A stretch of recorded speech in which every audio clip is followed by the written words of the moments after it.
How's everyone doing? Happy, I don't know, Mercury retrograde, eclipse season. We are pretty much in the thick of it right now, and yeah, there's, per usual, there's a lot going on. As I'm recording this, it is a Pisces moon, and let's see, I believe the moon's going to move into Aries on Sunday, I want to say.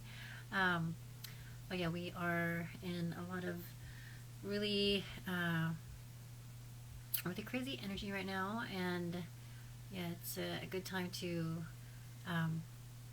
you know, get a routine on as far as our meditations and just resting and like not getting sucked into whatever is trending, and just not having our energy scattered and distracting us from, you know, our centeredness, and making sure that we are protecting our energy right now. And that includes salt baths, you know, like cleaning your chakras, you know, and your crown, your third eye, your throat, heart, solar plexus, sacral root. When you're in the shower or taking a bath, doing that daily, you know, it doesn't hurt. You know, it's like whatever, it might be woo-woo, but it doesn't hurt, and it's, you know, a small practice. It doesn't cost a ton of money. You know, you can use regular salt, regular what is that, Morton salt, so that's what I use, whatever, sea salt. Anyway, so this eclipse, this, you know, little eclipse going on this weekend, or actually it's on Monday, April 8th at 2:21 Eastern, in the afternoon, so PM, 11:21 Pacific. And this is going to be when the moon will be at 19 degrees and 24 minutes, along with Chiron, the wounded healer, to the minute, which is what makes this eclipse like not your normal eclipse. And there's actually a lot of things going on with this. So we're actually at the halfway point. We have 9 more months for our nodes of Libra and Aries before they switch to Virgo and Pisces. And so our nodes shifted last summer. July 12, 2023 is when the North Node moved into Aries and the South Node moved into Libra. And they'll shift again January 29th. And so we have 9 more months of these nodes in the Libra-Aries axis. The ruler of the North Node, which is Aries, is Mars. Mars is, and then the ruler of the South Node is Venus, which rules Libra. And I think this is a lot of learning how to balance the feminine, masculine energies, especially with the nodes in the previous signs of Taurus and Scorpio, which are also ruled by Venus and Mars. So it's like a continuation, but a you know, a flip. So before July 12th, the North Node was in Taurus, which is Venus ruled, and the South Node was in Scorpio, which is Mars ruled. And so this time around, the North Node is ruled by Mars and the South Node is ruled by Venus. So it's the reverse of what we had before. Last fall of 2023, we had another eclipse when the ruler of the North Node was with Libra. So Mars was in Libra, and all the outer planets were also retrograde. So Mars had just moved into Scorpio when the South Node solar eclipse in Libra occurred on October 14th. It's just really interesting how the rulers of the nodes position themselves during these, you know, big lunations, these big eclipses. And then another date worth looking back at is April 8th, 2005, when we had another solar eclipse in Aries, also at 19 degrees, which was also a North Node eclipse. So that was when Mars was in Aquarius, Venus was in Aries, Jupiter was with the South Node in Libra. And so these are all yang energies, air and fire. So that's what we're working with now, except for as far as the nodes go. But now now Mars is currently in Pisces, which is a yin energy. So yeah, it's worth taking a look at. Maybe if you have old journals that you still have from 2005 to see what was going on in your life at that time. I dug up my journals, and it looks like I had just bought a used car. I used Xterra to replace the 4Runner that had gotten T-boned, supposedly totaled, according to the insurance people, which is probably a bunch of crap because they just wanted the parts. But anyway, yeah, I had just gotten that car, and I bought it the day before Mercury retrograded. And yeah, that car ended up, I didn't bring the car with me to California, and it ended up in the hands of my sister, and then it just sat in the yard and went to crap because I gave my mom power of attorney and she gave it to my sister. So yeah, it's worth it's interesting to see the themes that come up again during this time when the eclipse is hitting the same degree in the same sign. Was it 19 years later?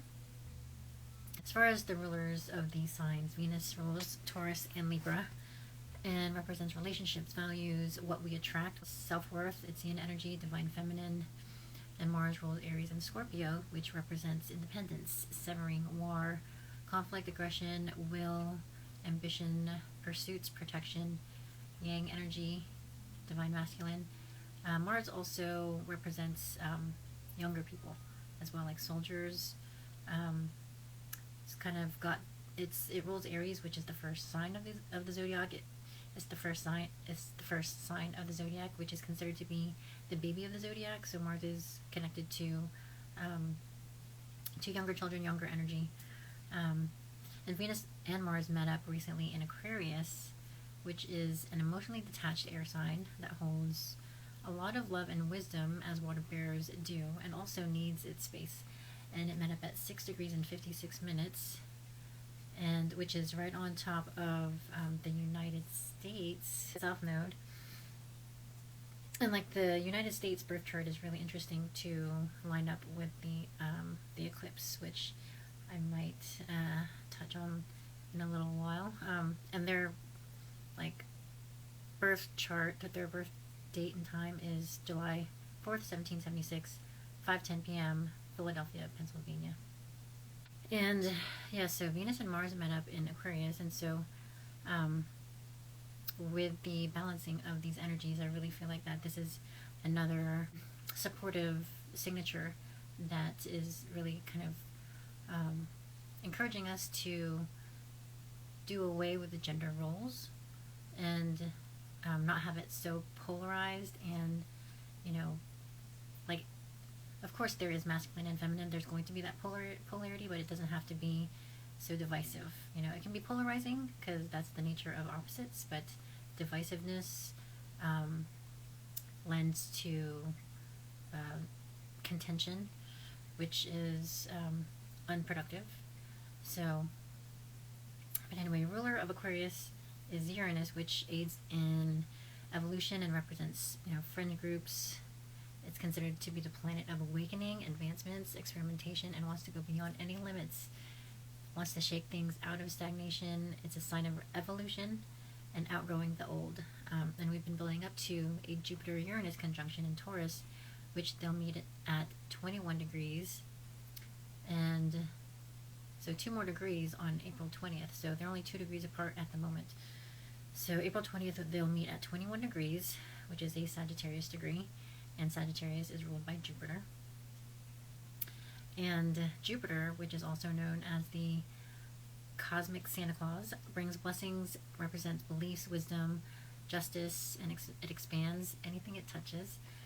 And it's really, mythologically, it's been known, Jupiter has been known, Zeus has been known to, like, bring balance, like it brings balance to the world through righteous wisdoms and actions, which is why Sagittarius is which is ruled by Jupiter, are said to be self-righteous because of the strong beliefs in moral convictions. And so Jupiter and Uranus in the sign of Taurus are perspectives of material possessions, stability, luxury, financial systems, food systems. Our relationship to nature will be revolutionized with this conjunction.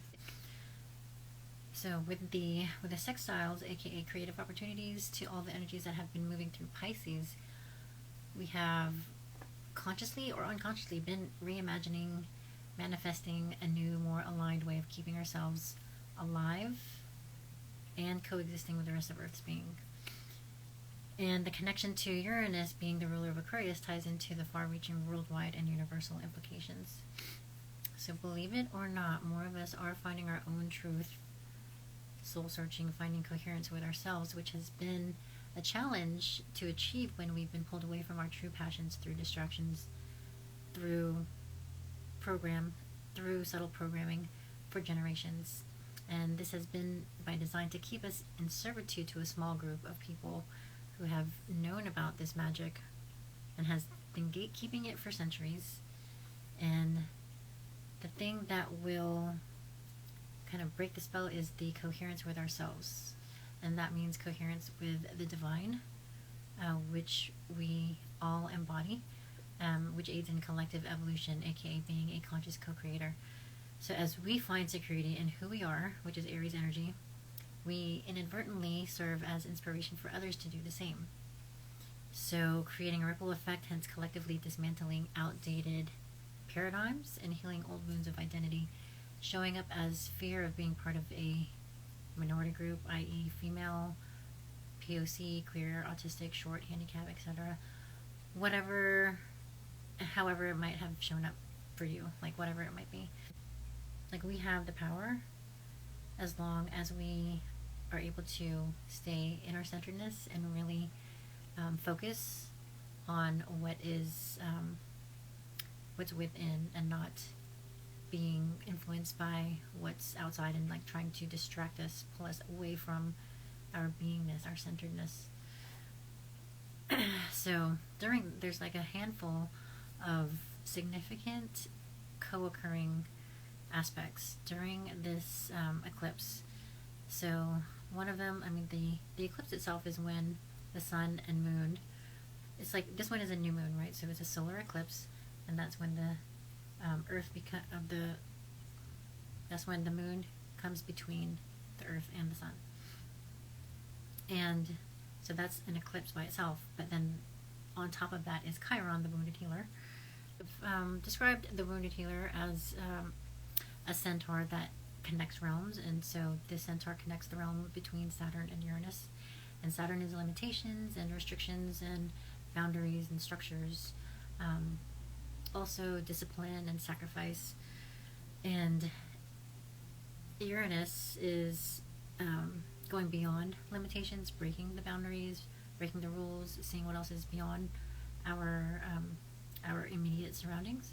And so Saturn and Uranus are both co-rulers of Aquarius. Saturn is the traditional ruler, and Uranus is the modern ruler.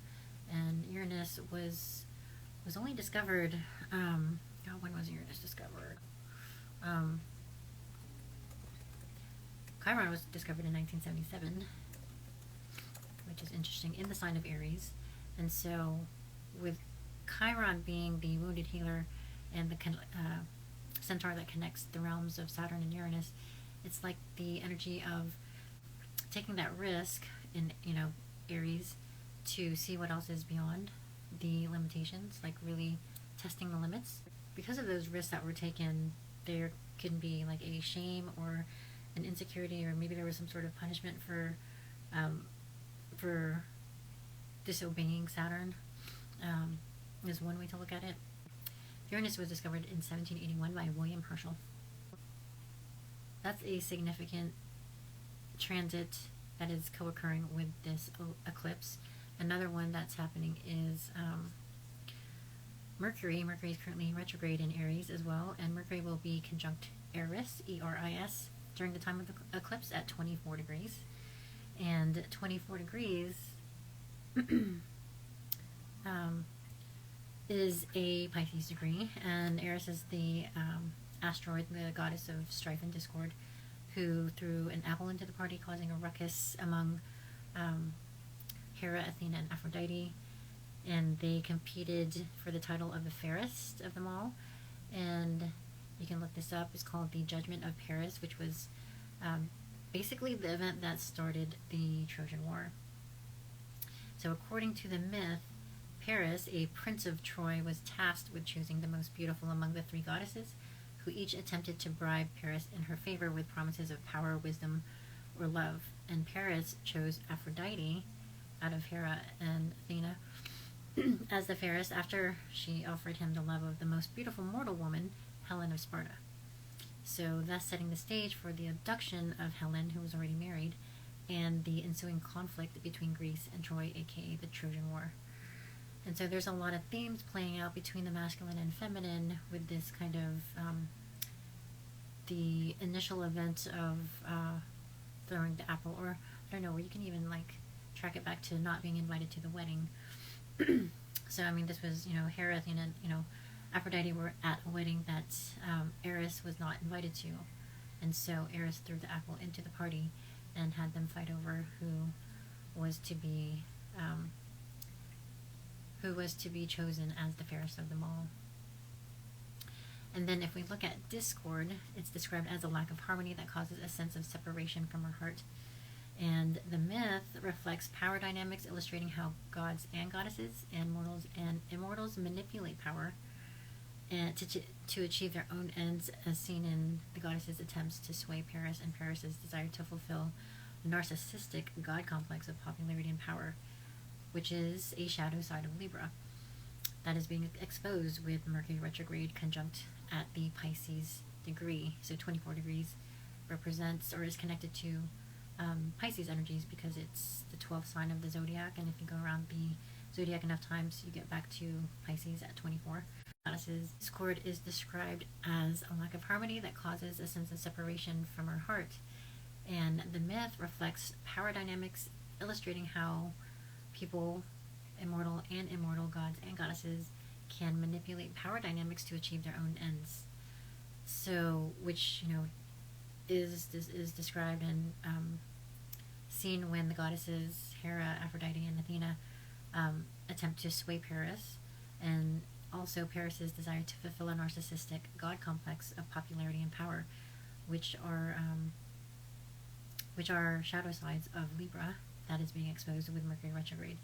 And this is a conjunction in the sign of Aries at 24 degrees, which is a Pisces degree. And so with this degree connected to Pisces, that is that also lends to connections to false representations, delusions, secrets. So that's something to consider with this Mercury conjunct Aries. That story is pretty fascinating, and the conjunction of those two together at the time of the eclipse, at the exact time of the eclipse, is was interesting to notice. So let's see, with all this energy in Aries, we're individuating in order to heal, which allows for distance healing, loving from afar. Peace and harmony can be attained through separation, distance, space. One is not healing faster than the other. Both the feminine and masculine are simultaneously stepping into their power. Power in the ability to feel, power in the ability to assert ourselves, and expressing both in healthy new ways we've never experienced before. Another aspect that is happening during this time is a Mars-Saturn conjunction. They'll be forming the exact conjunction at 14 degrees and 40 minutes, which is a Taurus degree. At the time of the eclipse at 11:21, Mars will be at 13 degrees and Saturn will be at 14, and then 13 is also an Aries degree, which again, like, is Mars-ruled, which we can describe as, warrior spirit. It's connected to soldiers, younger generation, younger energy, will, ambition, aggression, defending oneself. Independence, it rules Aries and Scorpio. Severing protection, and it is yang energy, and it is also connected to the military. And then Saturn rules Capricorn and Aquarius, which represents limitations, structures, rules, discipline, governments, authorities, older generations, time, things that are meant to survive for long periods of time. So the combination of the two malefics is known to be a confronting energy that can produce long-term outcomes. And in the sign of Pisces, decisions are coming from a place of spiritual principles, empathy, a deep awareness of our collective evolution and interconnectedness. So with Mars being the disposer or the ruler of this eclipse ruling Aries, and Mars in a sign connected to mental health, retreats, solitude, monasteries, we could also look at this as an invitation to focus on seriously pursuing those things, either as a student or a client or a teacher, to help address the turmoil that may be building and help move and express the emotions that tend to stay trapped in water signs. And so that can look like really seeking, soul exploring, seeking therapy, really learning about yourself, or helping others, or both, whenever you are healing others, you're also healing yourself. And so there could be a lot more people moving into those industries of healing, energy reading, like body, mind, soul alignment, Reiki, pranic healing, which is a new form of healing that I recently discovered through Share the Light. And she's able to read the energy and like cut cords, like ancestral cords, which is what is, that there's like a wave of black sheep who are what would you call it, breaking the ancestral, I guess you can call it curses, like breaking the like it stops with us, like considered the black people who have been considered the black sheep of the family, who are breaking karmic ancestral karma, and not allowing the toxic patterns to continue. And so there's also past life regression, tarot cards, massage, sound healing. There's all kinds of like practices and ways to return to ourselves, return to innocence. So with this kind of movement, and this, with the upcoming Jupiter and Uranus conjunction, which will be sextile, which will be a creative opportunity to Mars, leads me to believe how healing will be emerging from the bottom up. And so leading to a massive rebellion with the underdog and the unexpected fringe groups becoming the voice of reason that collectively represents and resonates with the masses, to a degree that authorities are unable to turn a deaf ear to. And so with this wave of healers coming to the surface, coming to the forefront, like coming to the front lines, I can really see how eventually, like as many people who are picking up and like waking up to the spiritual hygiene and discipline that we are being called to do collectively, there's a handful of leaders who have one foot in and one foot out of corporate and the spiritual world. Like there seems like some people have reservations about like coming out, like they've been in this corporate position or had this corporate status for so many years, and there's kind of like this shame or uncertainty about admitting how much they are tied into or interested in the spiritual side of life. And I can't remember what I was listening to earlier today, but back in the day, like in the 17 or 1800s, there was a woman that was part of the staff for some kind of royal family in the UK, and there's piece of jewelry or like a crystal that she would wear, but she would hide, and would feel or believe that it was only reserved for actual royalty to display, which would, you know, say like they are part of, or they understand, or they believe in these higher realms or esoteric beliefs, and it was only allowed like crystals, wearing crystals, and anything that was related to you know, otherworldly beliefs, and one for like staff or like lower class.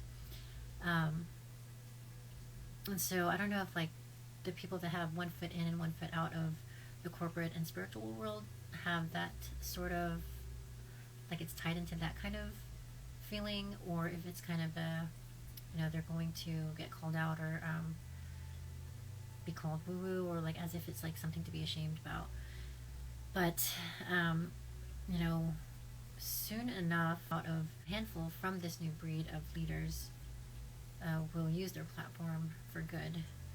So yeah, I believe that this will be an eventual global healing that will reach the masses, even heal the wars that are going on.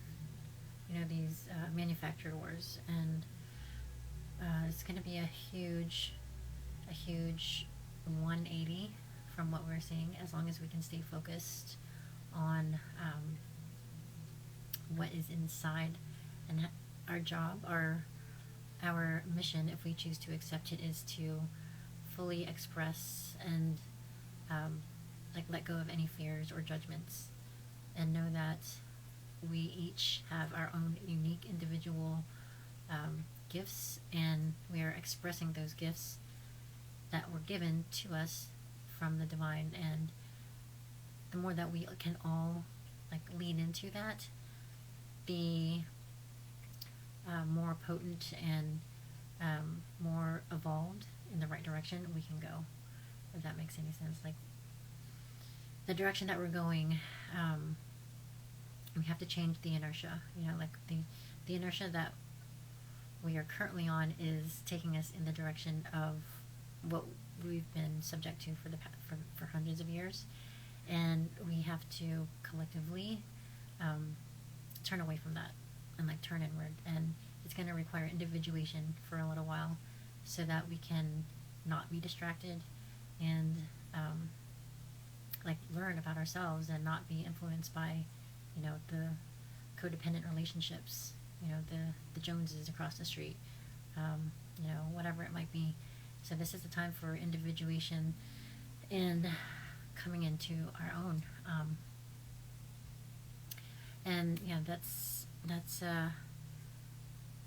the direction we're going in, and it's going to be, I mean, it's definitely exciting, and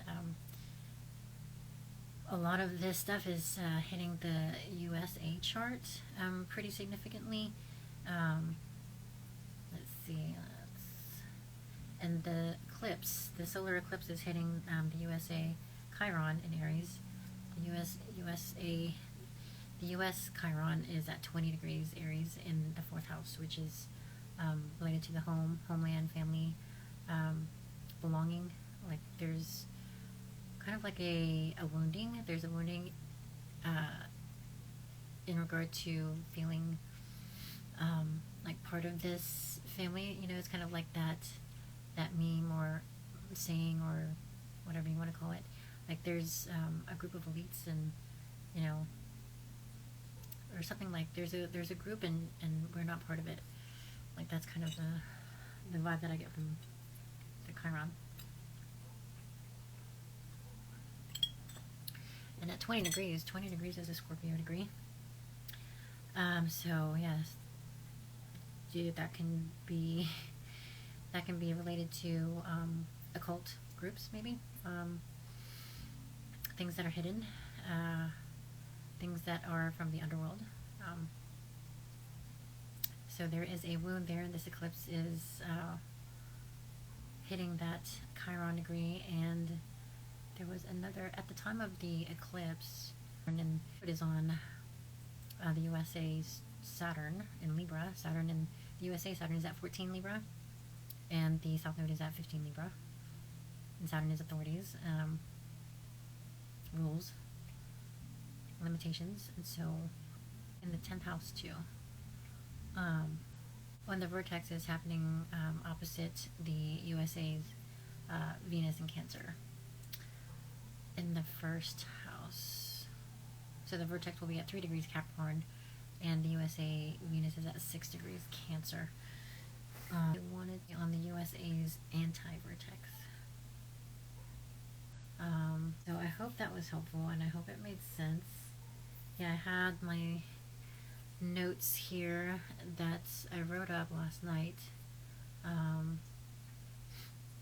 Just trying to see if this would be a more structured way of presenting my perspective. We can think halfway through the Aries Libra nodal axis lessons and blessings, and yeah, January 29th 2026 is when it moves to Pisces and Virgo.